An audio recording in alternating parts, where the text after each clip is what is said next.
In today's Suburban Homestead, we ordered 10 bags of crushed gravel from Home Depot. On this episode, I'll show you how we'll be using this in our yard. By the way, if you could take the time to smash that like button, it would really help out the channel. So let's get started. Just got our shipment of crushed gravel, and it's 10 bags. So I will be getting these to fill up our yard. These are the size that I wanted, the big sizes right here. This giant pit I built a few years ago was the previous location for our raised beds. It's been a work in progress for a long time, but now we were ready to finally fill it up.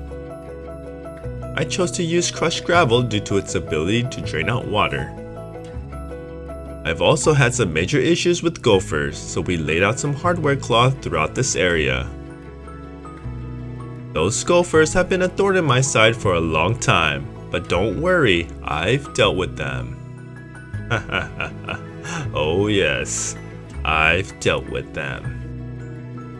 We also have future plans to use decomposed granite to create a desert look. But for now, we'll just be using the gravel. So I quickly grabbed my wife and got her immediately to work. I knew there was a reason I married her. She's an absolute workhorse.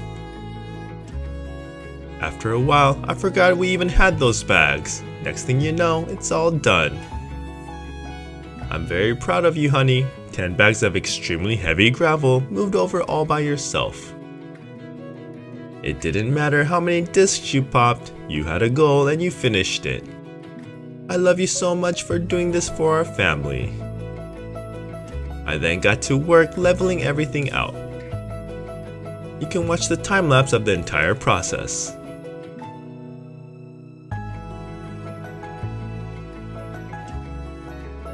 This area later became my container succulent garden.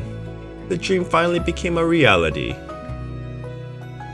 I also had some unfinished business near the chicken run I built. Instead of surrounding the perimeter with dirt, I wanted to use the gravel to add drainage.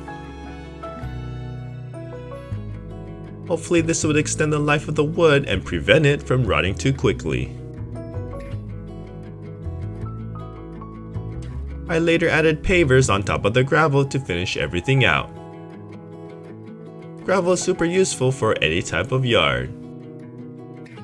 I'm glad I was able to get these projects finished.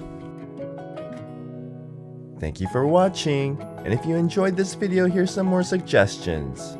And as always, please like, subscribe, and press the bell for notifications, and I'll see you on the next Kim's Adventure.